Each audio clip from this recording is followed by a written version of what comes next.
morning, kabiyahe. Yon, first time kong gagamit ng electric bus. Medyo nalilito ako, pero okay na.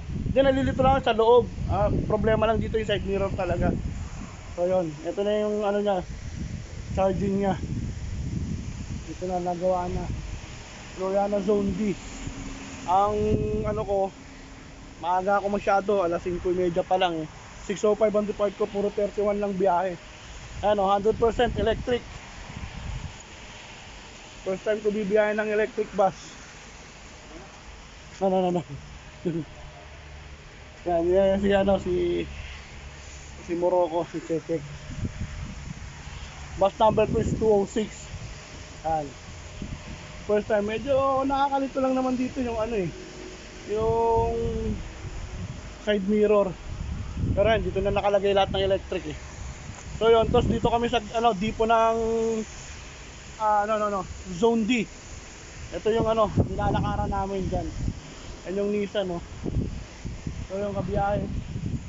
First time ko gagamit ng electric. Medyo rice lang. Tapos medyo ulan-ulan pa. Ayun. God bless na lang sa atin. God bless sa inyo. Magandang umaga. At salamat nga pala sa mga nag-greet sa birthday ko. Shoutout sa inyo lahat. Electric bus. Kabuti na lang may mga kasama, nagpaturo ako una. Pero yung manubela hindi masyado mababa eh.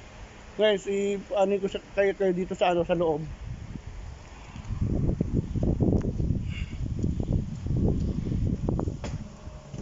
Ito yung luwag niya oh. Medyo maluwag to. Makakapagsakay ka dito ng mga 80 capacity, 80 passenger capacity, 80 passenger capacity pala. Magbubulol ako ah. Ayan. Tapos yan, may ano na siya, monitor. O yan, maganda, maluwag. Parang walang aircon.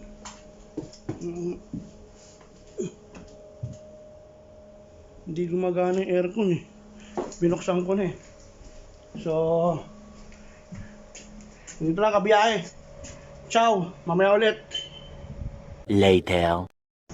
So yan, kabiyahe, nagbabalik ulit ako. Ayan o. Medyo nakabisado ko na.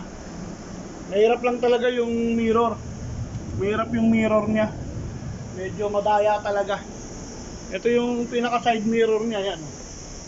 Tapos yung isa yun, nasa loob. Medyo ano, masarap i-drive. Napaka-soft. Tapos ito, medyo ano, maluwag siya dito. Tapos may mga charger ng cellphone, oh, ayan oh. Ayan oh. Yun ang kinaganda niyan, ayan oh. Ayan. Medyo kanina kinakabakabahan ako kasi pag sa gabi parang hirap talaga gamitin.